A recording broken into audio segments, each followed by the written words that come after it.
The following is distributed by the Berean Call.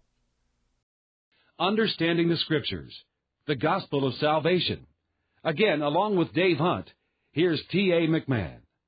In this segment of our program, Understanding the Scriptures, we're going over the Gospel of Salvation.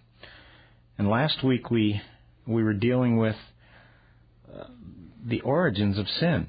We were back in Genesis, and I just want to go over some scriptures for us, Dave. Genesis 1:31, then God saw everything that He had made, and indeed it was very good. So the environment, as we mentioned before, what God had prepared for Adam and Eve was perfect in every way. And then He had a condition for Adam and Eve. Genesis 2:17, but of the tree of the knowledge of good and evil you shall not eat, for in the day that you eat of it, you shall surely die.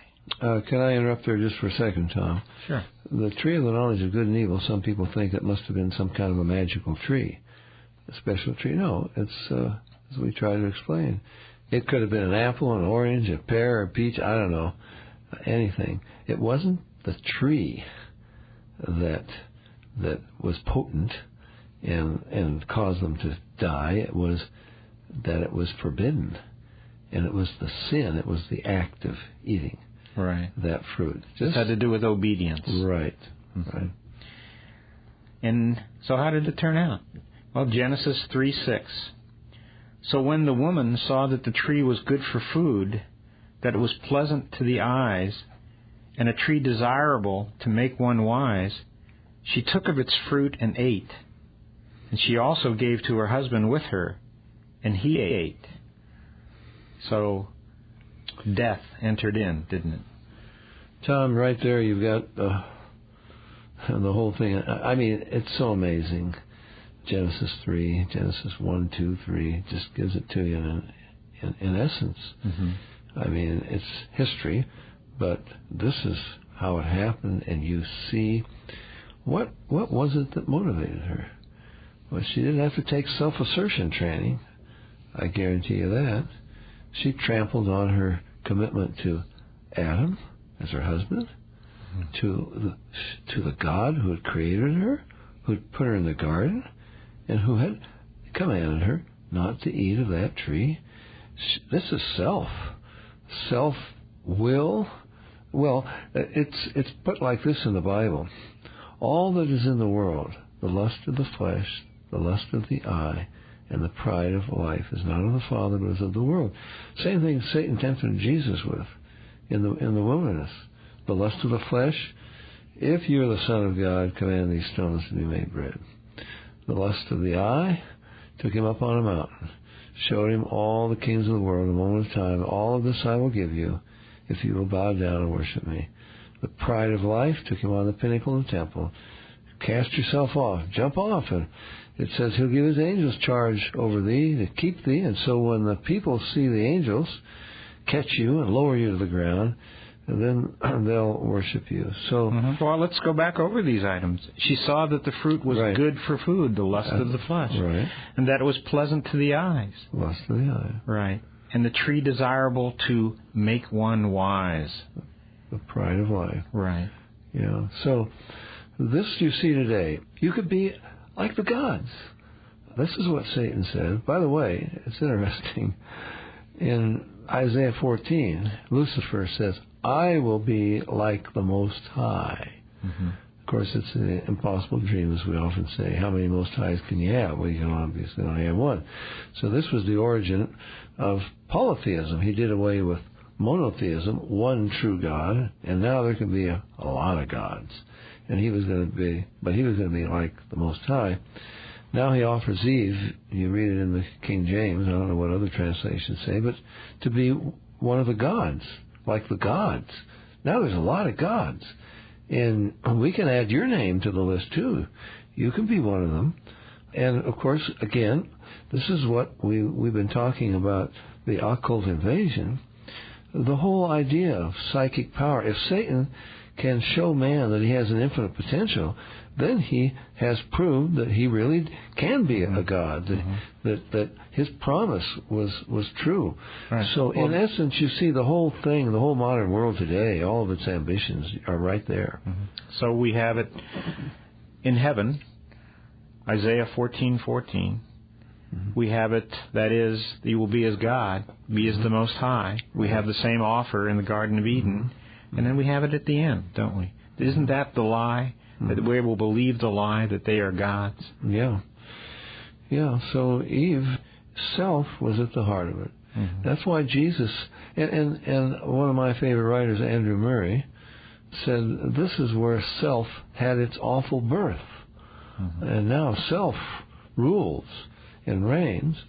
And now we can understand why Jesus then said to his disciples, except you deny self, take up the cross and follow me, you can't be my disciple. And why Paul said, I'm crucified with Christ. Nevertheless I live, yet not I, but Christ lives in me. But because Paul said, the cross is not just a place where Christ died, but when I believe in him, I accept him as the one who died in my place. I have literally given up life as I would live it. I have died with Christ as well. And now the life that I experience from now on is his resurrection life being lived in me. Ezekiel 18:20, the soul that sins shall die. Romans 6:23, the wages of sin is death. And self, as you've been mentioning, Dave, I mean, that's the vehicle of death and destruction.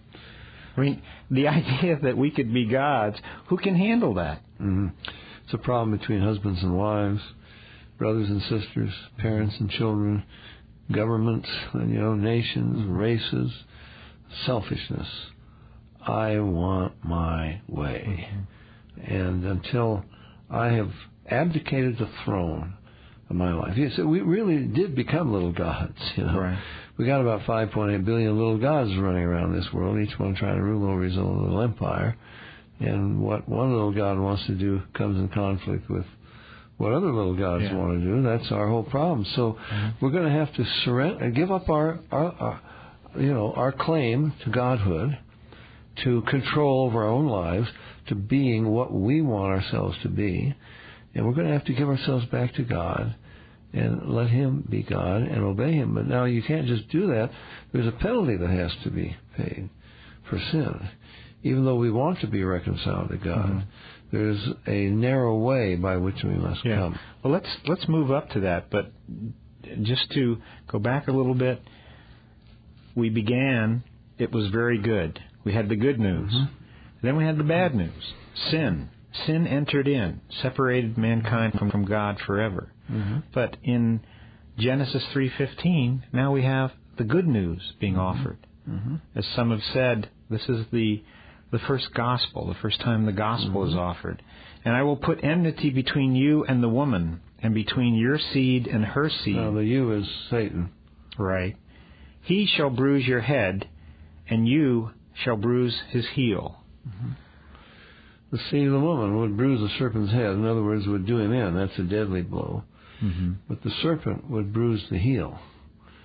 In other words, a nuisance factor, or more than that. They're trying to get in the way, foul up the works, trying to frustrate the purposes of God, but ultimately could not. And then the death blow would be dealt by not the woman, as Catholicism teaches, but by the seed of the woman. It's very clear. And yet, you know that Our Lady of the Miraculous Medal appeared to Catherine Labouré, 1830 in Paris. This is Mary now, supposedly, with her head on the serpent. Her heel on the serpent's head. Right. And that's not the gospel of Jesus Christ. It's Jesus, the seed of the woman. Of course, I think you have the virgin birth there, too, foretold. The seed of the woman, not coming about through the union of man and woman, but the seed of the woman will bruise the serpent's head. And this is the good news found in in Genesis, as we mentioned, Genesis 3:15. And without that, there's no salvation. Please visit our website, thebereancall.org to access our radio archives going back to 1999 and our newsletter going back to 1986. We offer daily updates by email or visit us on Facebook or Twitter. Are you looking for information about a specific topic? Go to thebereancall.org and click on Topics at the top of the page. Our online store is thebereancall.com. We offer a wide variety of books, tracts, CDs, and DVDs. Note that most of our ebooks are free. I'm Gary Carmichael. Thanks for tuning in, and we hope you can join us again next week. Until then, we encourage you to search the Scriptures 24/7. Though none go with me, I still will follow. No turning back, no turning back.